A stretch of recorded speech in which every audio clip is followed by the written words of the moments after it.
Good morning बच्चों। ये Monday morning है, मंडे की सुबह का मंडे।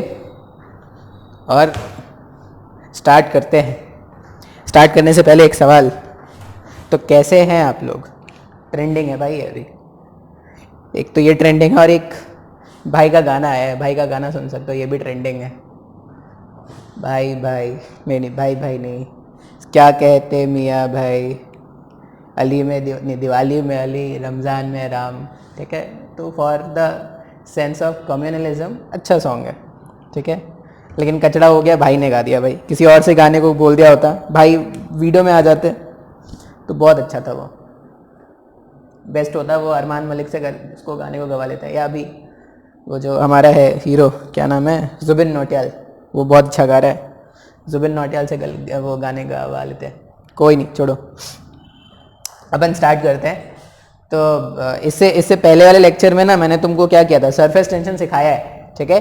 सरफेस टेंशन क्या है? सरफेस टेंशन लिक्विड के सरफेस की प्रॉपर्टी है, जिसके कारण से लिक्विड का सरफेस एक स्ट्रेच्ड मेम्ब्रेन के जैसा बिहेव कर रहा है। और वो स्ट्रेच्ड मेम्ब्रेन क्या चाहता है? वो स्ट्रेच्ड मेम्ब्रेन हमेशा अपने एरिया को मिनिमाइज करना चाहता है, ठीक है। अच्छा, फिर इसका डेफिनेशन बताया था। अब दो तरह से मैंने इसका डेफिनेशन तुमको बता दिया है। एक तो मैंने फोर्स के टर्म्स में इसका डेफिनेशन बताया है, और दूसरा मैंने आपको बताया है इन टर्म्स ऑफ एनर्जी। तो फोर्स के टर्म में जो डेफिनेशन है ना, फोर्स के टर्म में डेफिनेशन क्या आया था? F इक्वल्स टू, या सिग्मा से डिनोट करते हैं सरफेस टेंशन को, फोर्स पर यूनिट लेंथ। ये लेंथ कौन सा है? इमेजिनरी लेंथ है, जो हमने कंसिडर किया होता है। ऐसा नहीं कि ये लेंथ तुमको दिखेगा वहां पर। लेंथ का स्पेलिंग LENGTH, लेंथ। तो F अपॉन L, इस तरह से हमने क्या किया था, सिग्मा को डिफाइन किया था। अब यहां पे ये जो डेफिनेशन है, इस डेफिनेशन से ज्यादा इंपॉर्टेंट होता है कि यहां से आप फोर्स के वैल्यू को कैसे इंटरप्रेट करते हो। फोर्स क्या हो जाएगा? सिग्मा टाइम्स ऑफ L हो जाएगा क्या? अच्छा, तो ये हो गया फोर्स का मैग्नीट्यूड। कभी भी सरफेस टेंशन के कारण फोर्स का मैग्नीट्यूड जानना है तो फॉर्मूला क्या यूज करेंगे? F equals to sigma times of L, ये फॉर्मूला यूज करेंगे। और इसमें डायरेक्शन बहुत ज्यादा इंपॉर्टेंट है। डायरेक्शन फाइंड करने के लिए क्या याद रखना है अपने को? डायरेक्शन जो है वो हमेशा अलोंग द सरफेस रखना है। स्टार्टिंग में ना यही कंफ्यूज करेगा आपको, ये जो डायरेक्शन है ना यही कंफ्यूज करेगा। मैग्नीट्यूड निकालना इतना कोई मुश्किल नहीं है। तो यहां पे अपन क्या बोल रहे हैं? Along the surface and perpendicular to the imaginary line considered.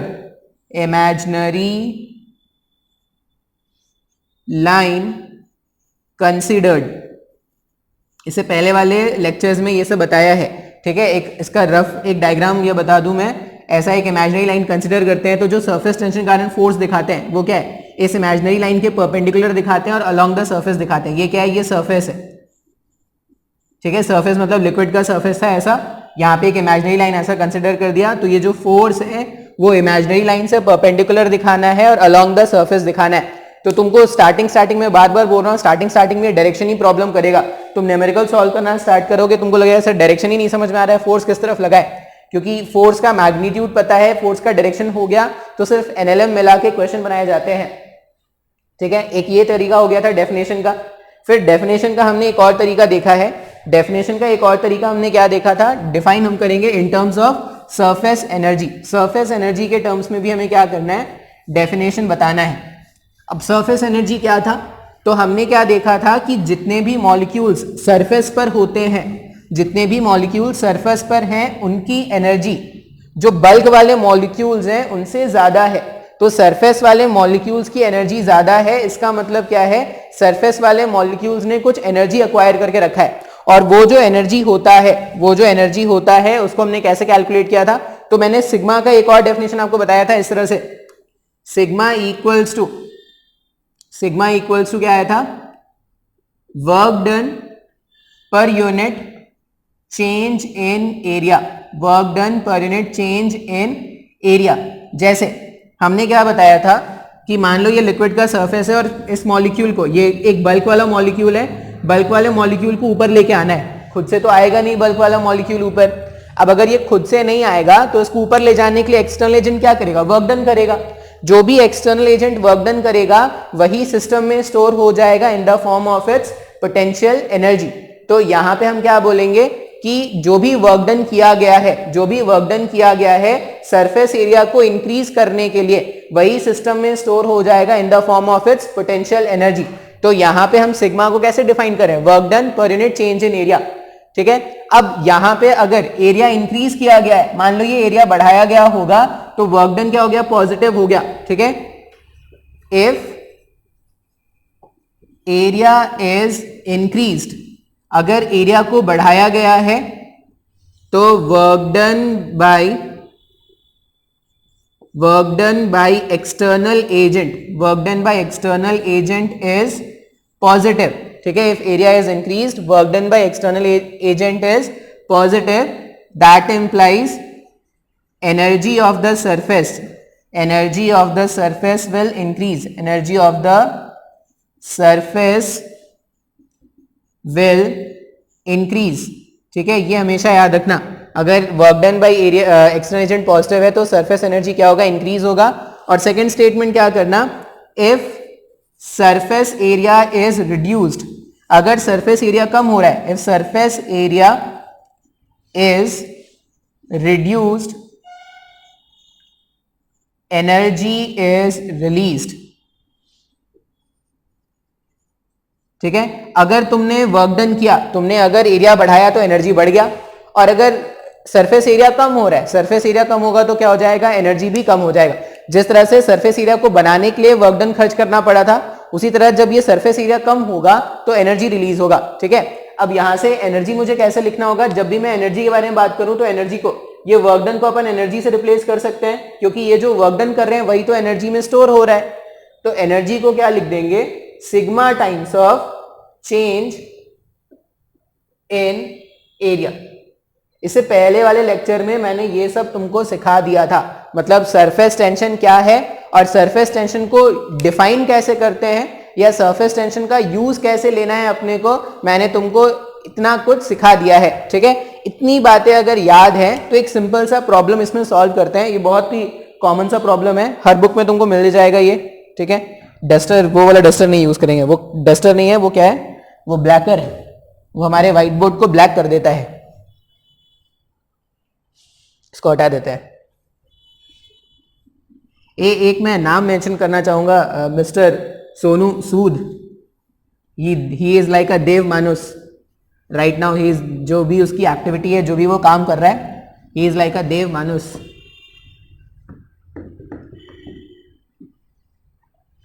एक चीज तो श्योर हो गया है, सोनू सूद की अब कोई भी मूवी आएगी ना, हर कोई देखेगा। उसने अपनी फैन फॉलोइंग तगड़ी कर दी भाई। सलमान भाई ने ठीक किया, गाना रिलीज कर दिया, लेकिन we expected something more from him. ठीक है, मतलब he is known for his generosity, then this was the best time to show his generosity. उन्होंने हैंड वॉश रिलीज कर दिया, गाने रिलीज कर दिए, he could have done better than that. ठीक है, वैसे भी सीरियसली अगर मैं बोलूँ तो हमें बोलने का कोई हक नहीं होता, क्योंकि इट्स देयर चॉइस। अगर उनको मन करता है तो डोनेट करेंगे, नहीं मन करता है तो नहीं करेंगे। लेकिन जस्ट फॉर क्या बोलूँ, जस्ट फॉर मतलब if anyone is doing at that level, if anyone is doing then he should have also done, ऐसा अपन फील करते हैं। अपने लेवल में अपन ने भी थोड़ा बहुत किया ही है, ऐसा तो नहीं है नहीं किया। तो हमें क्या करना है, एक सिंपल सा क्वेश्चन देखना है। क्वेश्चन कैसा है,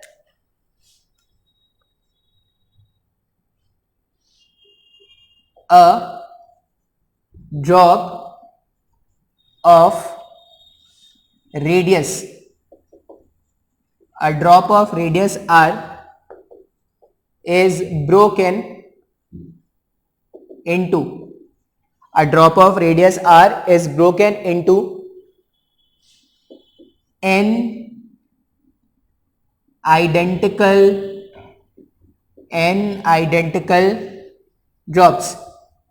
ठीक है, a drop of radius r is broken into n identical drop, full stop. Find the energy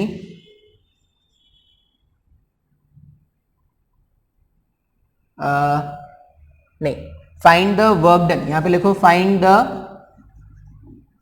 work done इन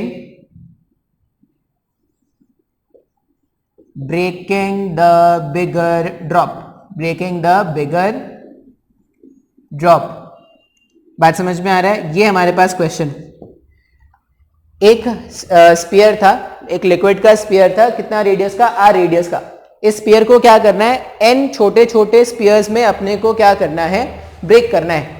अब एन छोटे छोटे सरफेस में ब्रेक करने के लिए जो भी वर्क डन लगेगा वो पूछा गया है, और ऐसा बोला गया है सरफेस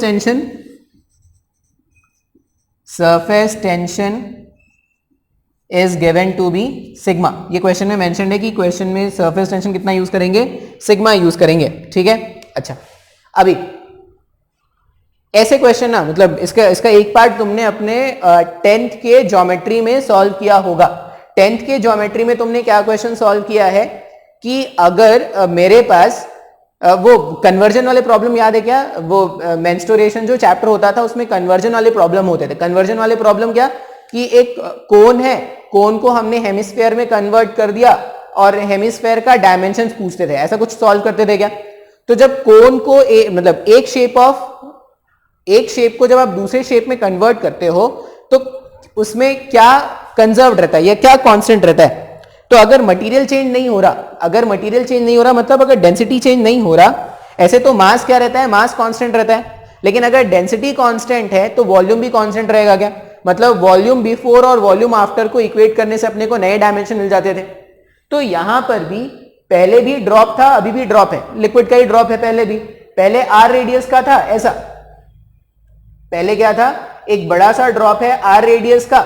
अब क्या करना है? ऐसे छोटे छोटे ड्रॉप्स बनाने हैं अपने को, identical drops, n number of identical drops बनाने हैं। कितने रेडियस का? N identical drops of radius, n identical drop of radius small r, ये भी मेंशन होना चाहिए था, ठीक है। तो यहां पे क्या करने वाले हैं? ड्रॉप्स बनाने वाले हैं। कितने रेडियस का? स्मॉल आर रेडियस का अपन एन आइडेंटिकल ड्रॉप्स बनाने वाले हैं।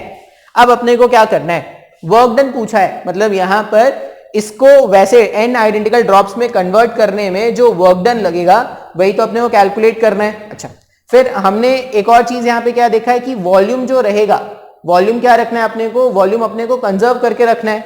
मतलब पहले का volume must be equal to after का वॉल्यूम। तो पहले का वॉल्यूम क्या है? 4/3 pi capital R cube, 4/3 pi capital R cube. ये जो है वो कैपिटल एन टाइम्स एक इंडिविजुअल वॉल्यूम के बराबर होना चाहिए। इंडिविजुअल वॉल्यूम कितना हो जाएगा? 4/3 पाई स्मॉल आर क्यूब। लिख सकते हैं क्या ऐसा? 4/3 पाई कैपिटल आर क्यूब जो होगा वो n times 4/3 pi small r cube होगा। अब जब आप इसको सिंप्लीफाई करोगे तो देखो यहाँ पे कुछ ना कुछ तो कैंसिल आउट होने वाले हैं। 4/3 पाई इधर भी है, 4/3 पाई इधर भी है।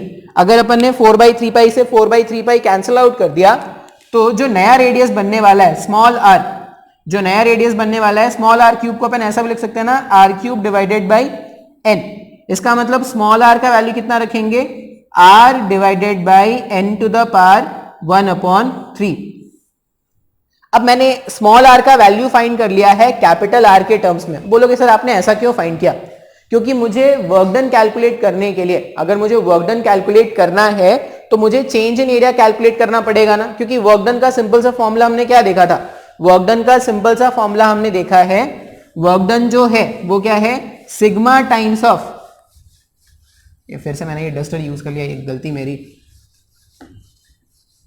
पता नहीं डस्टर चेंज क्यों नहीं करते हैं यहां पर। अब अगर मुझे ये वर्क डन कैलकुलेट करना है तो वर्क डन को अपन क्या लिखेंगे? Work done equals to sigma times of change in area. ऐसा ही कुछ बताया है क्या? Change in area. अच्छा, अभी सरफेस एरिया बढ़ा या कम हो गया? सरफेस एरिया बढ़ा या कम हो गया देख लेते हैं भाई। अपने को नहीं पता सरफेस एरिया बढ़ा या कम हुआ, देख लेते हैं। पहले सरफेस एरिया कितना था? सरफेस एरिया इनिशियली, अगर मैं इनिशियल कंडीशन के बारे में बात करूं तो इनिशियली सरफेस एरिया कितना था, 4 पाई आर स्क्वायर था क्या। सॉलिड स्फीयर का surface area 4 pi are square होता है। सरफेस एरिया से अपने को मतलब है सरफेस एरिया फाइनली, अगर मैं बोलूं सरफेस एरिया फाइनली, अगर अपन सरफेस एरिया फाइनली के बारे में बात करें तो फाइनली कितना हो जाएगा, 4 पाई स्मॉल आर का स्क्वायर, ये एक का है, ये एक का सरफेस है ना, इनटू एन करना पड़ेगा क्या, n multiplied by individual surface area. इसको और अच्छा क्या दिखा सकते हैं, इसको ऐसा भी लिख सकते हैं क्या, n into 4 pi, small r के प्लेस में इस वाले वैल्यू को अगर मैं सब्स्टिट्यूट करूं तो ये R square divided by N to the power 2/3 हो जाएगा क्या, 4 pi are square divided by N to the power 2/3। इसको अगर आप सिंप्लीफाई करोगे ना, इसको अगर मैं सिंप्लीफाई कर दूं तो मेरे पास क्या हो जाएगा, अलग से मैं बना देता हूं, क्योंकि एक तो व्हाइट बोर्ड गंदा होता जा रहा है, मैं भी गंदा कर दूंगा तो तुमको समझ में नहीं आएगा। ऐसे भी लेक्चर तो पता नहीं तुम लोग क्यों नहीं देखते, तो भाई तुम्हारी मर्जी, तुम लेक्चर देखो ना देखो, अब मैं नहीं बोलूंगा तुमको कुछ, लेकिन मैं अपना काम करता रहूंगा, मैं पढ़ाता रहूंगा, तुमको देखना है देखो लेक्चर, नहीं देखना है मत देखो। तो सरफेस एरिया फाइनली जो सरफेस एरिया है वो कितना हो जाएगा, n into 4 pi are square. अच्छा, इसको अगर मैं सिंप्लीफाई कर दूं ना तो फाइनल सरफेस एरिया कुछ ऐसा आएगा, फाइनल सरफेस एरिया कितना आ जाएगा, ये n का पावर 1 है और ये 2/3 है। जब आप इसको सिंप्लीफाई करोगे तो क्या हो जाएगा, n 1/3 into 4 pi are square. Surface area increase हो गया क्या, देखो तो n इंटू 1/3 के फैक्टर से, n टू द पावर 1/3 के फैक्टर से सरफेस एरिया इंक्रीज हो गया है। तो सरफेस एरिया इंक्रीज हुआ मतलब एक्सटर्नल एजेंट ने वर्क डन किया होगा, तब तो सरफेस एरिया इंक्रीज हुआ है। अगर एक्सटर्नल एजेंट ने वर्क डन किया है मतलब अब एनर्जी जो होगा वो बढ़ गया ना, एनर्जी पॉजिटिव होना चाहिए। तो यहां पे वही हमसे पूछा गया है, वर्क डन को अपन क्या लिखेंगे, sigma times of increase in area. ये फॉर्मूला के जैसे आपको याद रखना है, sigma times of increase in area. तो वर्क डन कैसे आ जाएगा हमारे पास, सिग्मा इंक्रीज इन एरिया अगर मुझे लिखना है तो फाइनल एरिया कितना हो जाएगा, n to the power 1/3 4 pi are square. Increase in area मतलब final area minus initial area 4 pi are square. सबको जब आप सिंप्लीफाई कर दोगे तो वर्क डन हो जाएगा 4 pi are square sigma n to the power 1/3 minus 1। ये वर्क डन का वैल्यू है जो हमें कैलकुलेट करके लाना था। अब सिंस वर्क डन पॉजिटिव आया है, एक्सटर्नल एजेंट का वर्क डन हमने कैलकुलेट किया, वर्क डन पॉजिटिव आया है, इसका मतलब क्या हुआ, सरफेस की एनर्जी बढ़ गई। तो याद क्या रखेंगे इस क्वेश्चन के बाद, ऐसा याद रखेंगे कि जब भी n स्मॉल ड्रॉप्स, एक बिगर ड्रॉप्स को अपन ने क्या किया, n स्मॉल ड्रॉप में कन्वर्ट किया, तो n स्मॉल ड्रॉप में कन्वर्ट करने पर जो भी वर्क डन करना पड़ रहा है वही वर्क डन क्या हुआ, सिस्टम में स्टोर हो गया in the form of its potential energy. बात समझ में आ रहा है क्या, हाँ या ना, इसको नोट कर लेते हैं।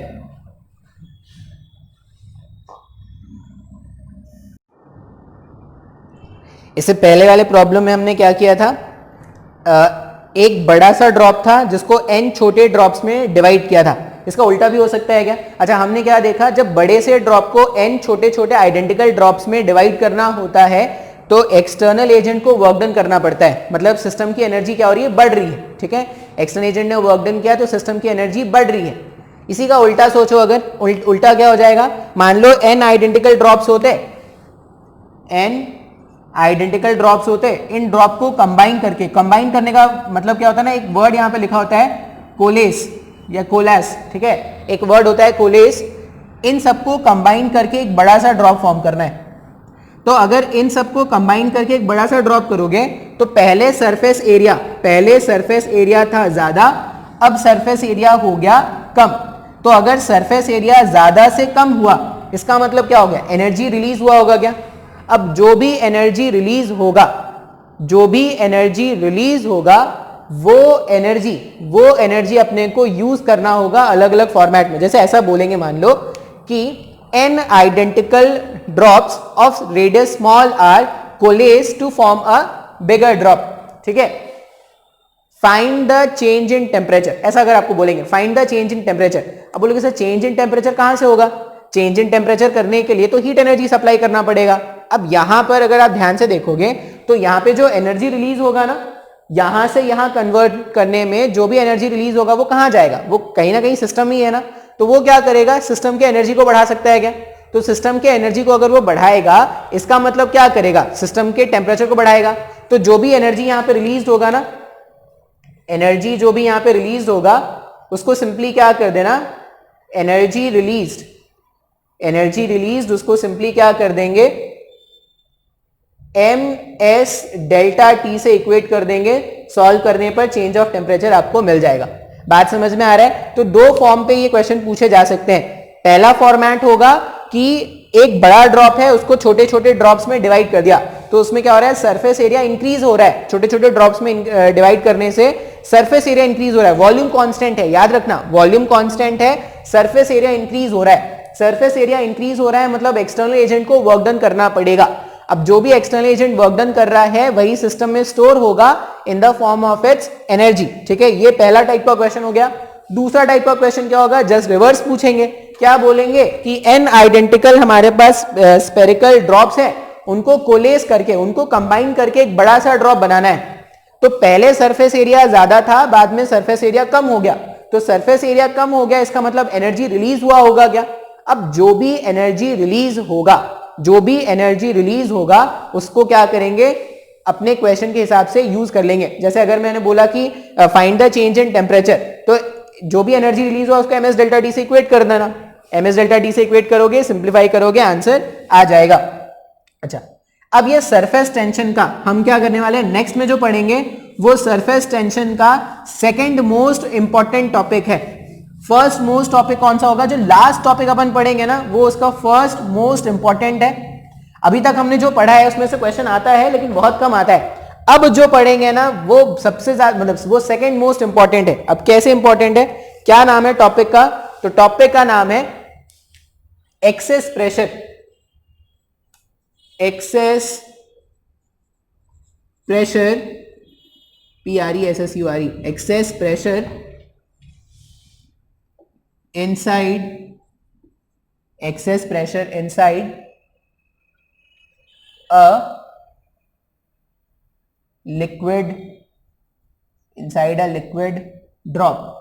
एक लिक्विड ड्रॉप के अंदर जो एक्सेस प्रेशर है वो कैलकुलेट करना सीखेंगे। तो हमारा टॉपिक का नाम क्या है? Excess pressure inside a liquid drop, ठीक है। अब समझते हैं भाई कि क्या है ये एक्सेस प्रेशर, क्यों बोल रहे हैं, क्या है। तुम अगर देखोगे तो एक लिक्विड का जो ड्रॉप होता है, मान लो ये पानी का बूंद है या कोई भी लिक्विड है, मरकरी का बूंद ले लो, स्फेरिकल ले रहे हैं पूरा। अब यहां पर बाहर से इसको थ्रू आउट क्या मिल रहा है? एटमॉस्फेरिक प्रेशर है क्या? हर साइड से एटमॉस्फेरिक प्रेशर इसको बाहर से लग रहा है। अब वो जो एटमॉस्फेरिक प्रेशर लग रहा है, वो उसको हर साइड से कंप्रेस कर रहा है। अगर वो उसको हर साइड से कंप्रेस कर रहा है तो इसकी जो वॉल्यूम है वो कम होती जानी चाहिए क्या हमेशा?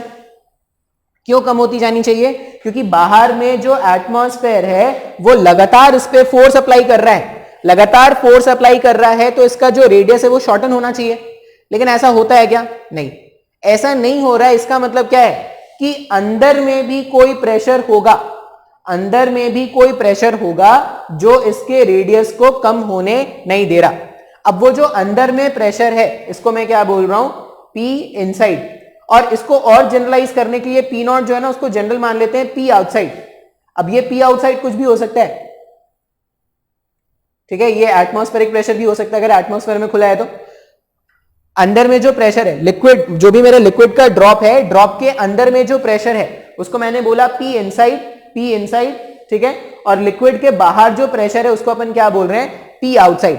तो अब ये जो P इनसाइड, ये जो अंदर का जो प्रेशर है ना P इनसाइड, उसी का वैल्यू अपने को कैलकुलेट करना है। मतलब ये जो एक्सेस प्रेशर है, इस एक्सेस प्रेशर का वैल्यू अपने को कैलकुलेट करना है। अब मैं एक्सेस प्रेशर क्यों बोल रहा हूं वो भी आपको समझ में आएगा, ठीक है। एक्सेस प्रेशर क्यों बोल रहा हूं यहां पर वो भी आपको समझ में आएगा।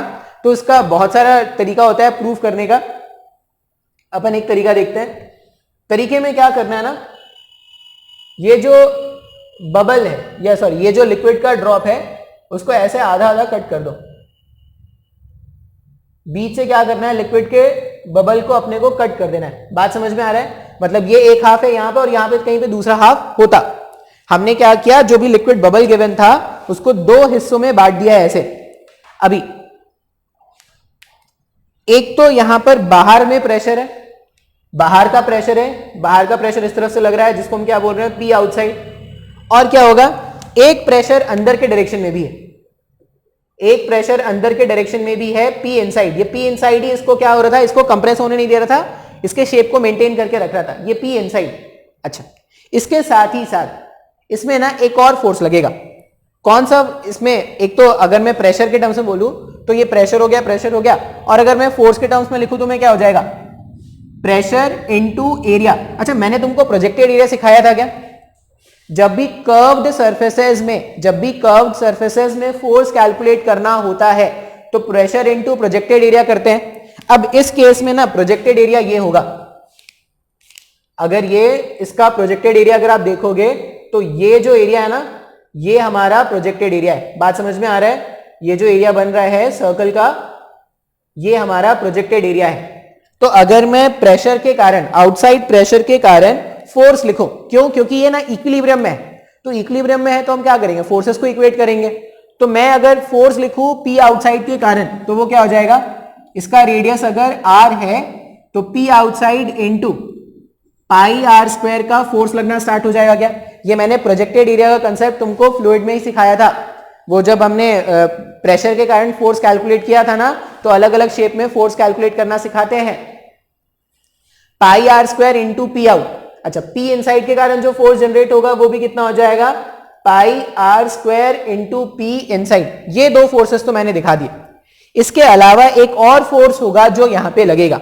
अब कौन सा फोर्स होगा वो देखो, ये जो है ये लिक्विड का एक सरफेस बन रहा है। क्या लिक्विड का सरफेस बन रहा है मतलब सरफेस टेंशन भी होगा। लिक्विड का सरफेस बन रहा है मतलब क्या होगा, सरफेस टेंशन भी होगा। और वो जो सरफेस टेंशन है वो सरफेस टेंशन एक फोर्स भी अप्लाई करेगा। क्या? अच्छा, अब ये जो सरफेस टेंशन के कारण फोर्स है, सरफेस टेंशन के कारण फोर्स जो है वो क्या करेंगे, एक तो अलोंग द सरफेस दिखाना है और perpendicular to imaginary line considered. तो हम क्या कर रहे हैं ना, ये जो सरफेस का लाइन है ये वाला, जहां से वो क्या हो रहा था, डिवाइड हो रहा था, जहां से मैंने इसको डिवाइड किया है ये एक इमेजिनरी लाइन है। क्या सरफेस का देखो इस तरह का था, ये एक इस तरह का इमेजिनरी लाइन है ना, सर्कुलर लाइन है यहाँ पर। तो ये जो इमेजिनरी लाइन है, अब इसके पास वाला जो मॉलिक्यूल, इसके पास वाला जो ड्रॉप है वो ड्रॉप क्या कर रहा है, इसको खींच रहा है। क्या? कोहेसिव फोर्सेस, एडहेसिव फोर्सेस मैंने बताया था ना। जैसे इसके पास में जो ड्रॉप होता, इसके पास में भी एक ऐसा ड्रॉप है ना। अब यहाँ के जो लिक्विड मॉलिक्यूल्स हैं, यहाँ के जो लिक्विड मॉलिक्यूल्स हैं वो इस पे फोर्स अप्लाई कर रहे हैं। क्या? अब वो जो फोर्स अप्लाई कर रहे हैं वो क्या है, कोहेसिव फोर्स है या force due to surface tension है। सरफेस टेंशन के कारण जो फोर्स दिखाते हैं वो इमेजिनरी लाइन के परपेंडिकुलर दिखाना है, इमेजिनरी लाइन के परपेंडिकुलर, और क्या दिखाना है, अलोंग द सरफेस दिखाना है। तो अगर ये मेरा पॉइंट है, अगर ऐसा है तो अलोंग द सरफेस क्या होगा, along the surface, along the surface ऐसा कुछ दिखाएंगे। क्या सर ये मेरे को डायग्राम नहीं समझ में आ रहा है। देखो डायग्राम समझना बहुत जरूरी है, अगर तुमको डायग्राम नहीं समझेगा तो डेरिवेशन नहीं समझ में आएगा। हमने क्या बोला कि सरफेस टेंशन के कारण, सरफेस टेंशन के कारण जब फोर्स जनरेट होता है, कब जनरेट होगा, जब भी हम लिक्विड के सरफेस के बारे में बात करेंगे, लिक्विड के सरफेस के बारे में बात करेंगे तो सरफेस टेंशन के कारण एक फोर्स जनरेट होता है। या आप ऐसा समझ लो कि ये लिक्विड ड्रॉप का एक साइड है, जो लिक्विड ड्रॉप का दूसरा साइड होगा वो ड्रॉप को अपनी तरफ खींच रहा है। क्या? क्यों? क्योंकि हर एक मॉलिक्यूल्स के बीच में क्या था, कोहेसिव फोर्स था। तो वो कोहेसिव फोर्सेस मैंने क्या किया है, वो जो डायग्राम है, पता नहीं वो कलर कॉम्बिनेशन तुम्हें दिख रहा है या नहीं, मैंने ग्रीन कलर से सरफेस के इमेजिनरी लाइन को बनाया है। ये सरफेस देखो कट किया तो सरफेस का एक इमेजिनरी लाइन यहां पे बन रहा है, ये इमेजिनरी लाइन है। अब मुझे फोर्स अलोंग द सरफेस दिखाना है और परपेंडिकुलर टू दिस फोर्स मुझे अलोंग द, ये जो डायग्राम है ये पता नहीं तुमको समझ में आ रहा है कि नहीं, ध्यान से देखो, ये ऐसा एक इमेजिनरी सरफेस बन रहा है। अब यहां पर ये जो सरफेस है, एक तो फोर्स इस इमेजिनरी लाइन के परपेंडिकुलर दिखाना और अलोंग द सरफेस दिखाना है ना, तो अलोंग द सरफेस इस तरह से दिखाएंगे। अब बोलोगे सर आपने उधर क्यों नहीं दिखाया, क्यों? क्योंकि ये वाला जो मॉलिक्यूल है, इधर वाले जितने भी मॉलिक्यूल्स होंगे वो इधर वाले मॉलिक्यूल्स को खींच रहे होंगे क्या, मतलब इस पे जो फोर्स लगेगा वो फोर्स ऑफ अट्रैक्शन इस डायरेक्शन में आएगा। तो मैंने वो क्या किया है, ब्लू कलर से तुमको फोर्सेस दिखाया है। अब ये जो सरफेस टेंशन के कारण फोर्स है, force because of surface tension, force because of surface tension, surface tension के कारण जो फोर्स जनरेट होता है वो क्या होता है, sigma times of imaginary length लिखते हैं क्या, जो भी इमेजिनरी लेंथ कंसिडर करते हैं उसको सिग्मा से मल्टीप्लाई कर दोगे तो वो फोर्स हो जाएगा। अब इस वाले डायग्राम के हिसाब से अगर तुम देखोगे तो इमेजिनरी लेंथ जो है ना वो 2 इंटू पाई इंटू आर के बराबर है। बात समझ में आ रहा है? मैंने क्या कर दिया, जितने भी फोर्सेस लग रहे थे मैंने सारे फोर्सेस आपको दिखा दिए यहां पर डायग्राम में। अब ये पूरा जो स्फीयर का आधा पार्ट हमने कंसीडर किया है वो इक्विलिब्रियम में है या नहीं है? सर वो तो इक्विलिब्रियम में है। अगर वो इक्विलिब्रियम में है मतलब उस पे लगने वाला नेट फोर्स, उस पे लगने वाला नेट फोर्स क्या होना चाहिए, जीरो होना चाहिए क्या? अगर उस पे लगने वाला नेट फोर्स जीरो होना चाहिए तो अपन देखो इक्वेशन कैसे लिखेंगे, हम क्या लिखेंगे, देखो कौन कौन से फोर्सेस है हमारे पास, एक force pi are square into P out इस साइड में है, सरफेस टेंशन के कारण जो फोर्स है वो भी इसी साइड में है, और एक फोर्स इस साइड से आया था, ऐसा एक फोर्स इस साइड से आया था पी इनसाइड प्रेशर से। तो अगर तुम फोर्सेस बैलेंस करोगे तो हम ऐसा लिख सकते हैं क्या, P outside into pi are square plus sigma times of 2 pi r equals to P inside into pi are square. अब तुम साफ साफ देखो इस इक्वेशन से, पी इनसाइड का वैल्यू ज्यादा है क्या, पी आउटसाइड से ज्यादा है ना, तो इसीलिए हम इसको क्या बोल रहे हैं, एक्सेस प्रेशर। क्यों एक्सेस प्रेशर अंदर में क्यों है, क्योंकि इनसाइड में जो प्रेशर होगा बबल के या एयर ड्रॉप के वो क्या होता है, वो ज्यादा होता है। अब इसको सिंप्लीफाई करना है, सिंप्लीफाई करने के लिए क्या है ना, पूरे इक्वेशन को अगर ध्यान से देखोगे तो pi R pi R pi R हम सब जगह से कैंसिल कर सकते हैं, ये पाई ये आर, ये पाई ये आर, ये पाई ये आर, तो हमारे पास क्या क्या बच रहा है देखो, तो ये पी आउटसाइड इंटू आर वाले टर्म को उधर भेज दो तो हो जाएगा सिग्मा टाइम्स ऑफ 2 या 2 ट्वाइस ऑफ सिग्मा लिख दो इसको, twice of sigma equals to P inside minus P outside और दोनों का एक कॉमन आर, वो आर को अगर इधर शिफ्ट कर देंगे तो 2 sigma upon r equals to P inside minus P outside. अब ये जो प्रेशर का डिफरेंस है इसी को एक्सेस प्रेशर बोलते हैं, प्रेशर का डिफरेंस जो है excess pressure 2 sigma upon r. बात समझ में आ रहा है क्या? तो ये जो एक्सेस प्रेशर था इसी को अपने को कैलकुलेट करना है, तो this is how the calculation is done. इस तरह से हमने क्या किया था, कैलकुलेशन किया है। बहुत ही इंपॉर्टेंट डेरिवेशन है कॉलेज के पॉइंट ऑफ व्यू से और कॉम्पिटिटिव एग्जाम के पॉइंट ऑफ व्यू से। अपने को ये याद रखना होता है कि प्रेशर का वैल्यू कितना आ रहा है, twice of sigma upon are.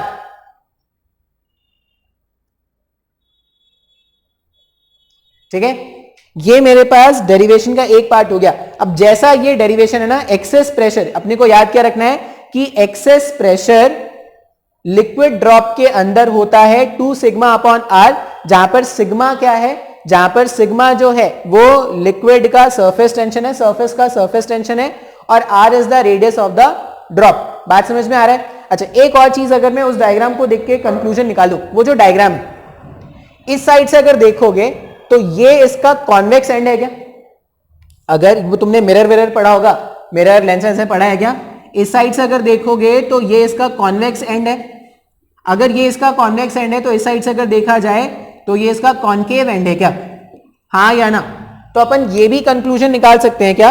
ये कंक्लूजन या नोट पॉइंट लिख लेना। नोट पॉइंट क्या है, pressure on the concave side, pressure on the concave side of the surface, concave side of the surface is more than the convex side। जो concave side होगा उस side का pressure ज्यादा है कॉन्वेक्स साइड से, और कितना ज्यादा है, तो 2 सिग्मा अपॉन आर ज्यादा है ड्रॉप के केस में। अब बिल्कुल इससे मिलता जुलता केस होगा, अभी हमने ड्रॉप के बारे में बात किया। ड्रॉप का मतलब क्या है? पानी का ड्रॉप, पानी का बुलबुला। पानी का बुलबुला मतलब बाहर से पूरा एयर है और अंदर पूरा पानी है। अब क्या करते हैं, हम बात करेंगे बबल के बारे में, ठीक है। तो नेक्स्ट टॉपिक जो होगा बिल्कुल आइडेंटिकल टॉपिक है, कोई ज्यादा चेंज नहीं होता, थोड़ा बहुत चेंज होता है, उसके कारण फॉर्मूला थोड़ा सा चेंज हो जाएगा।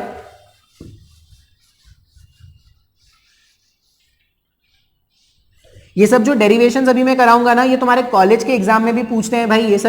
ये सारे डेरिवेशंस कॉलेज के एग्जाम के लिए भी इंपॉर्टेंट है। तो जहां पे भी तुम नोट लिखते हो ना अपने कॉलेज का, उसमें भी ये सब डेरिवेशंस रख लेना।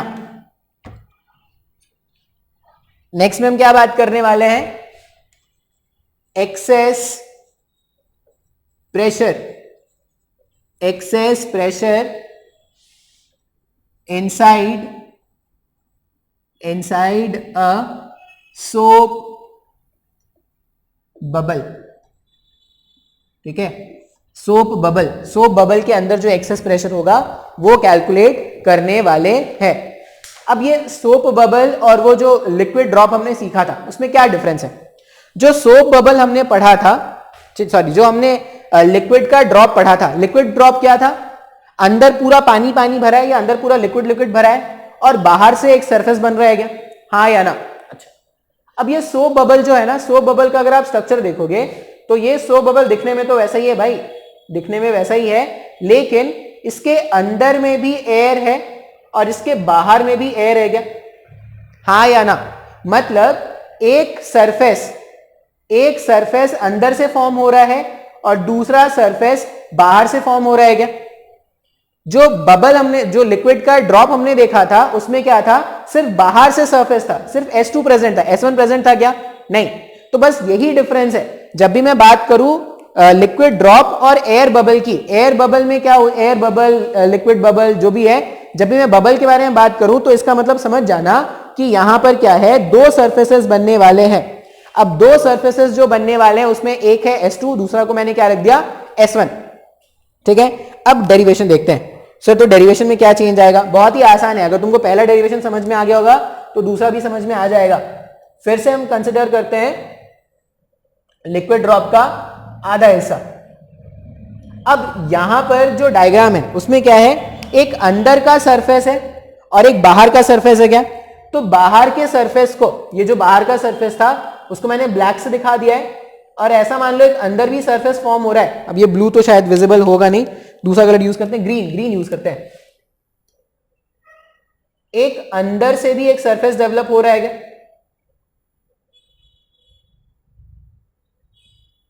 एक जो सरफेस था ब्लैक से मैंने जो बनाया है, ब्लैक से जो मैंने बनाया वो बाहर का सरफेस है, और जो मैंने ग्रीन से बना रहे हैं हम, जो ये जो ग्रीन से हम सरफेस बना रहे हैं, वो जो सरफेस है वो अंदर का सरफेस है। क्यों ऐसा कर रहे हो सर? क्योंकि इस बार जो हम कंसिडर कर रहे हैं उसमें दो सरफेसेस हैं, बाहर का भी सरफेस और अंदर का भी सरफेस। अच्छा, फिर से बाहर से जो फोर्स लगेगा वो क्या हो जाएगा? P outside into pi are square हो जाएगा। अंदर से जो फोर्स लगेगा वो क्या हो जाएगा?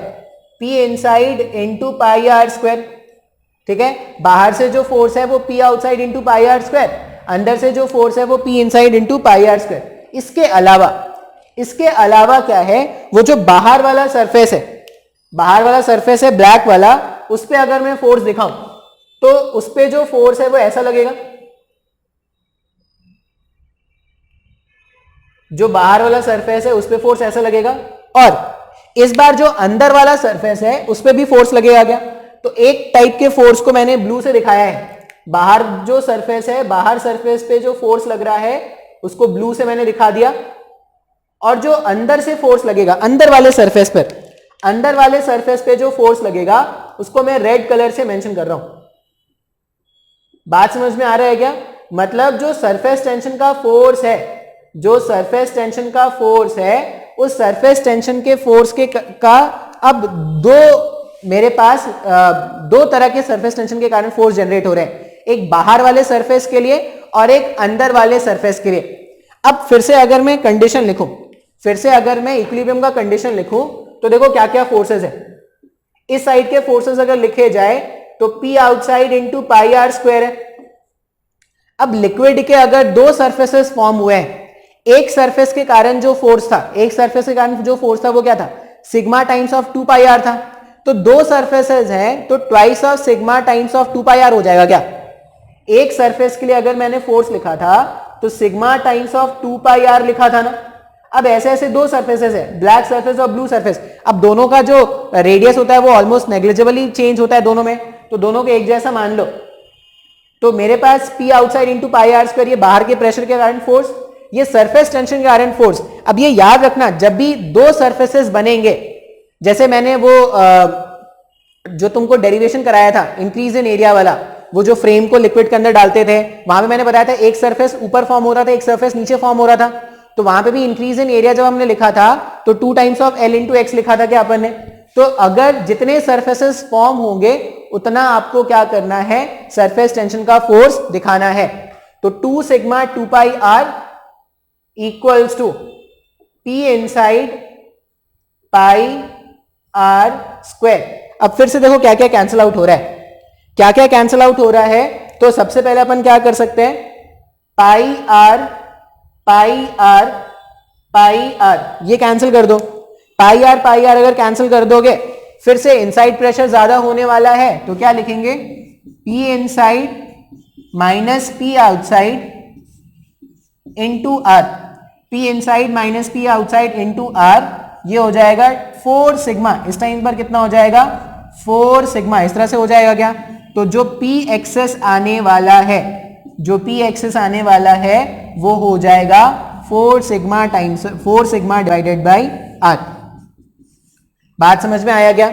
और फिर से वही कॉनकेव वाला जो साइड होगा उसका प्रेशर ज्यादा होना है, और जो कॉन्वेक्स वाला साइड होगा उसका प्रेशर क्या करना है, कम दिखाना है।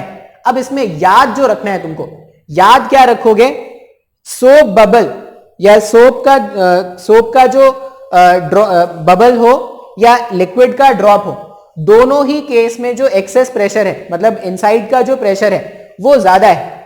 अब कैसे याद रखेंगे, ऐसा नहीं कि दोनों के लिए अलग अलग फॉर्मूला याद रखेंगे, सिंपल सा ये याद रखो कि जितना ज्यादा सरफेस बनेगा, अगर एक सरफेस बन रहा है, एक सरफेस अगर फॉर्म हुआ था, अगर एक सरफेस फॉर्म होगा तो एक्सेस प्रेशर है sigma upon 2 twice of R नहीं, सिग्मा अपॉन आर आया था ना, सॉरी 2 सिग्मा अपॉन आर आया था। एक सरफेस है अगर तो 2 सिग्मा अपॉन आर। दो सरफेसेस अगर फॉर्म होंगे तो क्या याद रखेंगे, याद रखेंगे 4 सिग्मा अपॉन आर। अब इस तरह को ये फॉर्मूला आपको ऐसे ही याद रखना है। एक सरफेस अगर फॉर्म हो, अगर सिर्फ एक सरफेस फॉर्म हो रहा है तो फॉर्मूला यूज करना 2 सिग्मा अपॉन आर, और अगर दो सरफेसेस फॉर्म हो तो फॉर्मूला यूज करना 4 सिग्मा अपॉन आर। ठीक है। अब ये एक्सेस प्रेशर पे ही ना एक कंसेप्ट होता है एक्वेरियम प्रॉब्लम। अब ये अलग से इसलिए मेंशन करा दे रहे हैं क्योंकि यहाँ पे बच्चे थोड़ा कंफ्यूज हो जाते हैं, इसलिए वो क्या करेंगे, कुछ गलत कर देंगे। क्या गलत कर देंगे वही बता दूंगा, और क्या प्रॉब्लम है वही बताता हूँ पहले। अब एक्वेरियम अगर तुमने देखा होगा, ये पता नहीं मेरे को मैंने स्पेलिंग सही लिखा है नहीं, एक्वेरियम वो जो मछली घर होता है, मछली को रखने का जो कंटेनर होता है एक्वेरियम, ठीक है। वैसे नहीं रखना चाहिए, मतलब किसी को पिंजड़े में कैद करके रखना या किसी को बंद करके रखना इज नॉट गुड। अभी तुमने देखा होगा कि लॉकडाउन में तुम्हारी क्या हालत हुई थी, तो this is also not preferable. मछली है, मछली की life is in the river water and not in the aquarium. तुम अपने घर के डेकोरेशन के लिए उसको घर में रख लो, वो अलग कुछ होते हैं, वो वास्तु बोल के कि मछली रखने से वास्तु अच्छा होता है, वास्तु दोष कटता है। भाई तुम अपने वास्तु दोष को काटने के लिए किसी दूसरे का वास्तु खराब कर रहे हो, ये दिस इज नॉट इंसानियत। तो एक्वेरियम प्रॉब्लम अपने को देखना है। अब एक्वेरियम प्रॉब्लम में अपन क्या करते हैं, मान लो एक ऐसा एक्वेरियम है। अब तुमने देखा होगा ना एक्वेरियम में क्या होता है, यहां पर एक पंप होता है, जो क्या करता है, बबल्स निकलते हैं, जिसमें से बबल्स निकलते हैं, और ये बबल्स जैसे जैसे ऊपर पहुंचते हैं ना, ये बबल्स बड़े होते जाते हैं। ऐसा देखा है क्या, ये बबल्स जब ऊपर जाते जाते हैं तो ये क्या होते जाते हैं, बड़े होते जाते हैं। अब ऐसा पूछा गया है कि जब ये बबल फॉर्म हुआ था तो सपोज स्मॉल आर रेडियस का था। ऐसा पूछते हैं कि जब ये बबल फॉर्म हुआ था तो ये बबल स्मॉल आर रेडियस का था, जब ये सरफेस पर पहुंच गया जब ये सरफेस पर पहुंच गया तो कोई तो कैपिटल आर रेडियस का हो गया, ठीक है। ये कैपिटल आर का वैल्यू फाइंड करना है अपने को। फिर से क्या है, सरफेस टेंशन का वैल्यू सिग्मा विग्मा बता रखा है, और ये क्या है, ये एयर बबल है। एयर के बुलबुले होते हैं ना, एयर बबल। तो ये डायग्राम बना लेंगे और क्वेश्चन क्या लिखेंगे। क्वेश्चन इसमें ऐसा है कि find the radius of the bubble, find the radius of the bubble at height h height ऊपर चढ़ने पर बबल का क्या रेडियस होगा ये पूछ रहे हैं, ठीक है भाई। अब h हाइट ऊपर जाने पर बबल का जो रेडियस है वही अपने को कैलकुलेट करना है। सॉल्व करते हैं। अब एक चीज, अच्छा और एक और चीज क्या क्या मेंशन है कि टेम्परेचर जो है वो कांस्टेंट है। अब जैसे तुम ये देखते हो कि टेम्परेचर कांस्टेंट है भाई, जैसे अपने को ये दिखता है कि टेम्परेचर कांस्टेंट है, सडनली क्लिक करता है अरे टेम्परेचर कांस्टेंट मतलब आइसोथर्मल, आइसोथर्मल मतलब P1 V1 equals to P2 V2। तो हम सबसे पहले अगर मैं बोलूं कि ये कंडीशन मेरा फर्स्ट कंडीशन है और ये कंडीशन मेरा सेकंड कंडीशन हो गया, तो मैं टेम्परेचर कांस्टेंट को देख के ये लिख सकता हूं क्या, P1 V1 equals to P2 V2। अब इस इक्वेशन को सेटिस्फाई करने के लिए या इस इक्वेशन को सिंप्लीफाई करने के लिए अपने को P1 V1 P2 V2 इन सब के वैल्यूज कैलकुलेट करने पड़ेंगे क्या। अच्छा P1 अगर कैलकुलेट करें, P1 का मतलब क्या है, यहां पे जो प्रेशर है, P1 का मतलब है यहां पे जो प्रेशर है इसके अंदर में जो प्रेशर है वही तो P1 है ना, हाँ या ना। अब देखो P1 कैसे कैलकुलेट करेंगे। P1 कैलकुलेट करने के लिए क्या करेंगे, सबसे पहले यहां से स्टार्ट करोगे, एटमॉस्फेरिक प्रेशर, मैं P1 का वैल्यू लिख रहा हूं, ध्यान से देखना P1 में कैसे लिख रहा हूं। P1 अगर मुझे लिखना है तो मैंने लिखा P0, एटमॉस्फेरिक प्रेशर मैंने लिख दिया सबसे पहले, P0 मेरा एटमॉस्फेरिक प्रेशर है। फिर मुझे H डेप्थ नीचे जाना है, अगर मुझे H डेप्थ नीचे जाना है, ये सिग्मा इसका सरफेस टेंशन है, ठीक है, ये सिग्मा क्या है इसका, सरफेस टेंशन, सिग्मा इसका सरफेस टेंशन है। और रो क्या है, रो डेंसिटी होगी, ये जो लिक्विड होगा उसका डेंसिटी है रो। तो P0 plus rho G H ऐसा लिख सकते हैं क्या।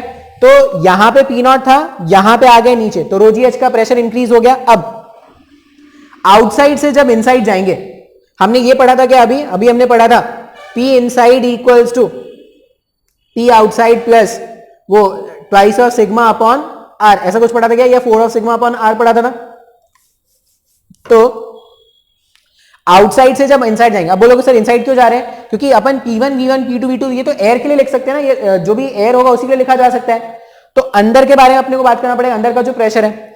अब यहां पे देखो, यहां पर कितने सरफेस फॉर्म हो रहे हैं, ध्यान से सोच के बताना, एक सरफेस फॉर्म हो रहा है या दो सरफेस फॉर्म हो रहा है, सिर्फ एक सरफेस फॉर्म हो रहा है क्या, क्योंकि ये जो बबल है इसके बाहर तो पानी पानी है ना, इसके बाहर पानी पानी है, तो सिर्फ एक लेयर अंदर में फॉर्म हो रहा है क्या, समय को नहीं समझ में आ रहा है। ये जो बबल है, ये जो एयर का बबल है, उसके बाहर में तो पानी ही पानी है, जिसका बबल बना है उसी का तो पूरा ये है ना बबल, ऐसे ऐसे ये बबल बना, इसके बाहर पूरा पानी पानी और अंदर एयर का एक लेयर। बात समझ में आ रहा है क्या। ऐसा नहीं बोलेंगे कि सर ये बबल लिक्विड का बना और लिक्विड का एक लेयर बन रहा है, नहीं, ये बबल ऐसे बना, सिर्फ अंदर में एक एयर का लेयर है ना, इस बार बाहर में भी एयर का लेयर है क्या। इससे पहले वाले में जब हमने फाइंड किया था तो जो एयर का बबल था उसके अंदर भी एयर था, बाहर भी एयर था। अभी अंदर में तो एयर है, बाहर में एयर है क्या, नहीं। तो अगर बाहर में एयर नहीं है तो कितना लेयर फॉर्म हो रहा है, कितना सरफेस फॉर्म हो रहा है, सिर्फ एक सरफेस फॉर्म हो रहा है। तो जब सिर्फ एक सरफेस फॉर्म होता है तो जो प्रेशर होता है वो ट्वाइस सिग्मा अपॉन आर रखोगे या 4 सिग्मा अपॉन आर रखोगे। अब बोलोगे सर अभी तो आपने पढ़ाया कि जो एयर बबल उसमें 4 सिग्मा अपॉन आर है, तो मैंने तुमको एक नोट पॉइंट फिर से बताया था, जितने सरफेसेस फॉर्म होंगे उस हिसाब से तुमको लिखना है क्या। अगर एक सरफेस फॉर्म होता है तो 2 सिग्मा अपॉन आर, दो सरफेस फॉर्म होगा तो 4 सिग्मा अपॉन आर। तो अब क्या करोगे तुम, फॉर्मूला ऐसे मत याद रखना कि अगर लिक्विड बबल है तो 2 सिग्मा अपॉन आर, एयर का अगर सॉरी लिक्विड का ड्रॉप है तो 2 सिग्मा अपॉन आर और एयर का बबल है तो 4 सिग्मा अपॉन आर। ऐसा याद रखना, एक सरफेस फॉर्म हुआ तो 2 सिग्मा अपॉन आर, दो सरफेस फॉर्म हुआ तो 4 सिग्मा अपॉन आर। तो अंदर में जो प्रेशर है वो 2 सिग्मा अपॉन आर से बढ़ जाएगा क्या? तो P1 का वैल्यू मैंने कितना लिखा, P naught plus rho G H plus 2 times of sigma upon R. बहुत जरूरी है ये समझना कि P1 का वैल्यू मैं कैसे लिख रहा हूं। ये P1 का वैल्यू मैं लिख दूंगा, V1 क्या हो जाएगा, V1 हो जाएगा 4/3 पाई स्मॉल आर। अच्छा यहां पे भी स्मॉल आर ही होगा, 2 सिग्मा अपॉन स्मॉल आर और 4/3 पाई आर क्यूब। ये P1 लिख दिया, V1 लिख दिया। P2 के बारे में अगर मैं बात करूं, P2, अब ये जो P2 प्रेशर है वो यहां पे लिख रहे हैं क्या, यहां पर P नॉट है, यहां पे P नॉट है और इसके अंदर आ रहे हैं। अब P नॉट है, गेज प्रेशर तो इस बार होगा नहीं, P नॉट प्लस यहां पे भी सिर्फ एक लेयर बन रहा है क्या, तो P नॉट प्लस क्या लिख देंगे, P naught plus 2 sigma upon capital R, ये P2 हो गया। और वॉल्यूम जो होगा V2, वॉल्यूम क्या हो जाएगा 4/3 पाई कैपिटल आर क्यूब। अब यहां पर P1, V1, P2, V2 सबका वैल्यू पुट कर दोगे तो सिर्फ कैपिटल आर नाम का वेरिएबल है क्या, बाकी सब तो क्वेश्चन में गिवन ही है। तो यहां से आप क्या कर सकते हो, कैपिटल आर के वैल्यू को सिंप्लीफाई कर सकते हो, सॉल्व करोगे कैपिटल आर का वैल्यू आपको मिल जाएगा। तो ये इस तरह से क्या करते हैं, एक्वेरियम प्रॉब्लम सॉल्व करते हैं। अब ये प्रॉब्लम इतना मुश्किल नहीं था, प्रॉब्लम मुश्किल नहीं था, मुश्किल इसको कौन बना रहा है ये समझ में आना। यहां पर जो एक्सेस प्रेशर लिखेंगे उसमें 2 सिग्मा अपॉन आर लेंगे, ना कि 4 सिग्मा अपॉन आर। अब बोलोगे सर ये तो हमारे पास एयर का बबल था, फिर भी आपने 4 सिग्मा अपॉन आर क्यों नहीं लिया? तो 4 सिग्मा अपॉन आर तब लोगे जब 2 सरफेसेस फॉर्म होगा। सिर्फ एक सरफेस अगर फॉर्म होता है तो अपन क्या करते हैं, 2 सिग्मा अपॉन आर कंसिडर करते हैं। अच्छा, एक और छोटा सा कंसेप्ट मैं अभी आज बता दूंगा, मतलब आज के लेक्चर में वो भी होगा। अब वो छोटा सा कंसेप्ट क्या है, तो वो छोटा सा कंसेप्ट है कॉन्टैक्ट एंगल। ठीक है, तो नेक्स्ट टॉपिक लिख लोगे कॉन्टैक्ट एंगल। अब इसकी इंपॉर्टेंस होती है कॉन्टैक्ट एंगल की, आगे अपने को जो सबसे इंपॉर्टेंट टॉपिक है ना कैपिलरी राइज, जब वो कैपिलरी राइज सीखना है तो उसमें कॉन्टैक्ट एंगल का काम आता है। इसलिए हम नेक्स्ट टॉपिक क्या सीखने वाले हैं, कॉन्टैक्ट एंगल। अब एक डायग्राम बनाऊंगा, एक नहीं दो डायग्राम बनाऊंगा, 2 डायग्राम बनाऊंगा, उसमें आपको खुद ब खुद समझ में आ जाएगा कि कॉन्टैक्ट एंगल फाइंड कैसे करना है।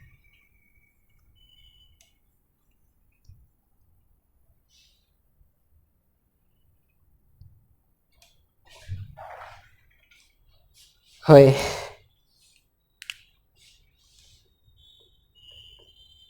कॉन्टैक्ट एंगल, अब ये है क्या, कॉन्टैक्ट एंगल क्या है? तो जब भी आप देखो कि लिक्विड का जो सरफेस है, लिक्विड का सरफेस है, जब वो किसी सरफेस के कांटेक्ट में आता है तो कुछ शेप फॉर्म करता है क्या। जैसे तुमने केमिस्ट्री के लैब में देखा होगा, केमिस्ट्री के लैब में क्या होता है, एक ऐसा बीकर या वो मैंने बताया था ब्यूरेट पिपेट, पता नहीं तुमने अभी तक देखा है कि नहीं। मान लो ये क्या है, ये एक ब्यूरेट है, टाइट्रेशन जिसमें करते हैं, ठीक है, ये एक ब्यूरेट है। ब्यूरेट मतलब पतली सी ऐसी ग्लास की पाइप होती है, उसको ब्यूरेट बोलते हैं। अब उसमें जब आप एक्सपेरिमेंट करते हो ना तो उसमें ऐसा कुछ लिक्विड का सरफेस दिखता है अपने को, लिक्विड का सरफेस ऐसा कुछ होता है। और जो हमारे टीचर होते हैं, जो भी होते हैं, वो हमको बोलते हैं कि भाई तुमको अगर रीडिंग लेना है तो तुमको ये लोअर मेनिस्कस देखना है। एक्चुअल में शेप ऐसा दिखता है, लेकिन तुम रीडिंग क्या करते हो, लोअर मेनिस्कस का ये वाला रीडिंग लेते हो। बात समझ में आ रहा है क्या? अब लिक्विड का जो सरफेस है, जब भी किसी सरफेस के कांटेक्ट में आता है तो एक पर्टिकुलर शेप फॉर्म करता है। जैसे ये जो लिक्विड था, जनरली अगर मैं बोल रहा हूं कि ये वाटर है और ये क्या है, ब्यूरेट जो होता है वो ग्लास का बना हुआ है, तो वाटर ग्लास का जब आप अरेंजमेंट देखोगे ना तो इस तरह का लेयर फॉर्म होगा। अच्छा, मान लो यही जो ग्लास है, ग्लास का सरफेस अगर तुम ऐसा ले लोगे, ऐसे प्लेन ग्लास में अगर तुम लिक्विड को पुट करोगे ना, तो प्लेन ग्लास में जब आप लिक्विड को पुट करोगे तो जो लिक्विड होता है वो ऐसे फैलती है। तुमने देखा होगा भाई, ये जो वाटर होती है वो इस तरह से कुछ फैलती है, ठीक है। अच्छा, लेकिन अगर मैं बोलूं कि सेम एक्सपेरिमेंट अपन मरकरी से अगर कर रहे होते, तो मरकरी थर्मोमीटर अगर देखोगे तो मरकरी जो थर्मोमीटर होता है, थर्मोमीटर में जो मरकरी होता है वो इस तरह का कोई शेप फॉर्म करता है क्या? जो थर्मोमीटर है वो कुछ इस तरह का शेप फॉर्म करता है। और मान लो यही थर्मोमीटर को अगर तुमने तोड़ दिया, मान लो तुम्हारे घर वालों ने अलाउ किया कि हाँ भाई चलो पढ़ाई नहीं कर रहा है, थोड़ा एक्सपेरिमेंट से सीख ले, अगर ऐसे तो नहीं सीख पा रहा है, तो जो थर्मोमीटर था ये क्या है, Hg है, मरकरी है। यही मरकरी को जब सरफेस में रखोगे ना तो यही मरकरी कुछ इस तरह का शेप फॉर्म करता है। ठीक है, बात समझ में आ रहा है? यही मरकरी अगर तुमने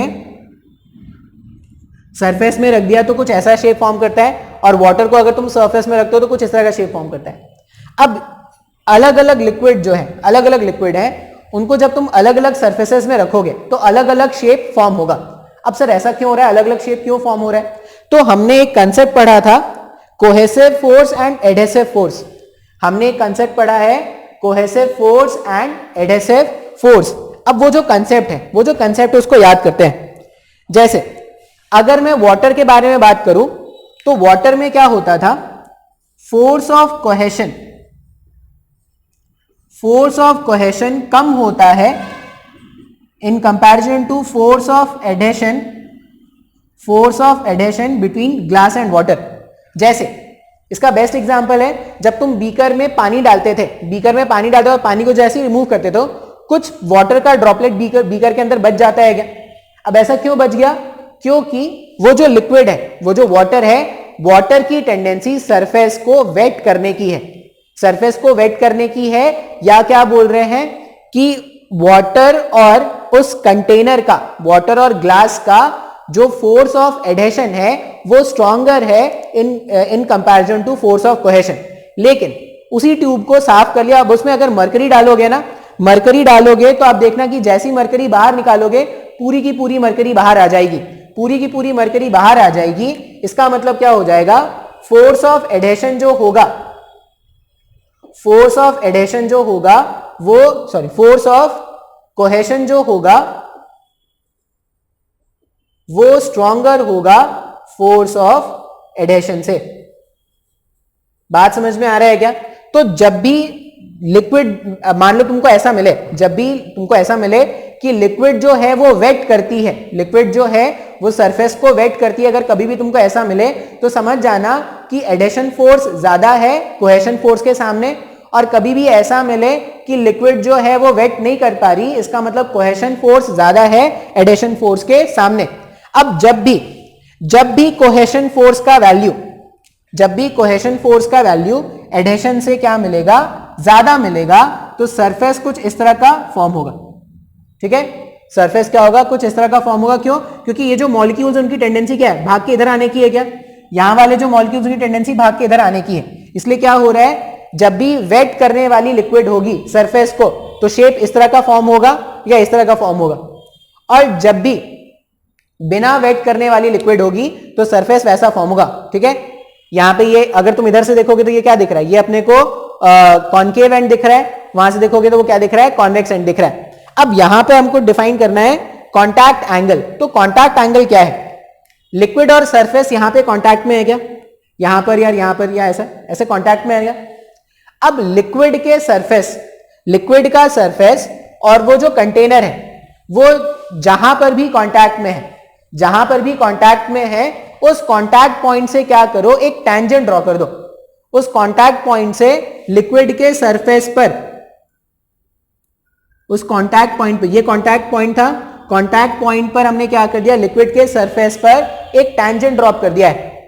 अब ये जो टेंजेंट है, ये जो टेंजेंट है वो लिक्विड के साइड में टेंजेंट, अब ये जो एंगल, यहां पे एक एंगल फॉर्म हो रहा है क्या, टेंजेंट और सरफेस के बीच में, टेंजेंट और सरफेस के बीच में जो एंगल फॉर्म होगा in the side of liquid, ठीक है, टेंजेंट और ये जो सरफेस है इसके बीच में जो एंगल फॉर्म होगा कंटेनिंग द लिक्विड, लिक्विड के साइड से, इसी को अपन क्या बोलते हैं, कॉन्टैक्ट एंगल। इसी को हम क्या बोलेंगे, कॉन्टैक्ट एंगल। तो कॉन्टैक्ट एंगल कैसे डिफाइन करना है अपने को, कॉन्टैक्ट एंगल के लिए क्या करेंगे, draw a tangent at the point of contact towards the liquid. ठीक है, पहले एक टेंजेंट ड्रॉ करेंगे, the angle between the tangent, the angle between the tangent and the surface of container enclosing the liquid will be the contact angle। ठीक है, तो contact angle है, exact definition तुम कोई बुक से अपना रेफर कर लेना, मैंने समझाने वाला डेफिनेशन तुमको बता दिया है। अच्छा, मान लो यहां पे मुझे कॉन्टैक्ट एंगल बनाना है, अब ये हो गया, फिर से क्या करोगे, टेंजेंट ड्रॉ करोगे, टेंजेंट ड्रॉ करोगे लिक्विड सरफेस में। अब मुझे क्या करना है, एंगल देखना है, कौन सा एंगल देखना है, टेंजेंट और सरफेस के बीच में, लेकिन एंगल ऐसा होना चाहिए जो लिक्विड को इंक्लोज कर सके, तो ये वापस से हमारे पास क्या हो जाएगा, कॉन्टैक्ट एंगल हो जाएगा। तो देखो जितना कॉन्टैक्ट एंगल यहां पे बन रहा है वैसे ही कॉन्टैक्ट एंगल यहां पे बन रहा है, ठीक है। अच्छा, इस वाले डायग्राम में देखते हैं, ये मेरा कॉन्टैक्ट पॉइंट हो गया और ये मेरा टैंजेंट हो गया। फिर से मुझे इस कंटेनर का साइड, ये जो कंटेनर का साइड है और वो जो टैंजेंट है, इसके बीच का एंगल देखना है कंटेनिंग द लिक्विड, तो ये थीटा हो जाएगा इस केस में। इस डायग्राम में अगर देखोगे तो ये कॉन्टैक्ट पॉइंट है, ये टैंजेंट ड्रॉ किया, ये हमारा एंगल हो जाएगा थीटा, हाँ या ना। तो एक और चीज अपने को याद क्या रखना होता है, एक और चीज याद रखेंगे, ये जो एंगल फॉर्म हो रहा है वो अक्यूट एंगल फॉर्म हो रहा है क्या। तो जब भी contact angle is acute, when contact angle is acute, it has a tendency to wet the surface, ठीक है, एंड वाइस वर्सा। जब भी कॉन्टैक्ट एंगल अक्यूट होगा तो लिक्विड की टेंडेंसी सरफेस को वेट करने की होगी। जब भी कॉन्टैक्ट एंगल क्या होगा, ऑब्ट्यूज होगा, तो ऑब्ट्यूज के केस में वो क्या करेगा, वो कभी भी वेट नहीं कर पाएगा, ठीक है। अच्छा, अब एक कॉमन एग्जांपल होता है, एक सिंपल सा एग्जांपल है, कॉमन एग्जांपल, बहुत ही कॉमन एग्जांपल है, तो तुमको ये हर बुक में मिल जाएगा। ये कॉमन एग्जांपल एक मेंशन करा देता हूं। अगर अपन बात करें ग्लास और प्योर वाटर के लिए, ग्लास और प्योर वाटर के केस में कॉन्टैक्ट एंगल जो होता है वो 0 डिग्री होता है। अपने को याद रखना है, for glass and pure water, for glass and pure water contact angle is 0 degree. अब इसका डायग्राम कैसे बनेगा वो देखना है। कॉन्टैक्ट एंगल अपने को क्या करना है, 0 डिग्री बनाना है।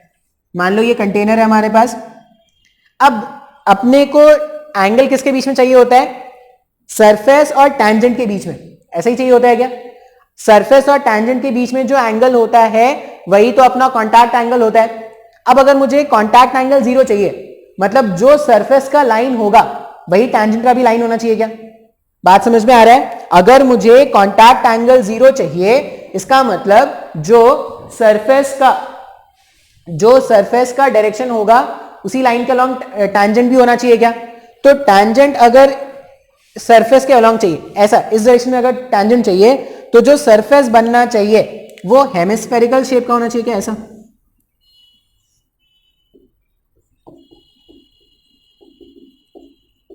ये क्या होना चाहिए, एग्जैक्ट हेमिस्फेयर होना चाहिए। क्यों, क्योंकि अगर एग्जैक्ट हेमिस्फेयर है तो इसका टैंजेंट में कुछ अलग कलर से दिखा दूं।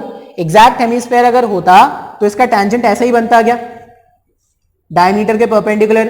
एग्जैक्ट हेमिस्फेयर होता तो टैंजेंट ऐसे ही बनता, ठीक है। इसका मतलब यह है कि अगर मुझे कॉन्टैक्ट एंगल 0 दिखाना है, तो प्योर वाटर के केस में वो उसका जो सरफेस बनता है वो क्या बनता है, एग्जैक्ट हेमिस्फेयर बनता है। बात समझ में आ रहा है। तो ये आपको शेप याद रखना पड़ेगा। और जो भी कॉन्टैक्ट एंगल के बारे में देखो, कभी कभी तो डायरेक्टली एग्जाम में पूछा गया है कि if the contact angle is obtuse, मान लो मैं बोल रहा हूं कि if the contact angle is 120 degree, तो क्या वो लिक्विड जो है वो सरफेस को वेट कर पाएगा क्या, नहीं। अगर ऑब्ट्यूज एंगल हो गया तो वो सरफेस को वेट कर पाएगा क्या, नहीं। तो अपना आंसर क्या हो जाएगा, गलत, रॉन्ग हो जाएगा। बात समझ में आया। तो आज के दिन में इतना ही रहने देते हैं। नेक्स्ट वाले क्लास में अपन क्या स्टार्ट करेंगे, कैपिलरी एक्शन इस चैप्टर का, इस टॉपिक का सबसे इंपॉर्टेंट कंसेप्ट है। उसमें बहुत सारे क्वेश्चन आते हैं, AIEEE मेडिकल के एग्जाम से भर भर के क्वेश्चन आएंगे, ठीक है। इतना ही रहने देते हैं आज।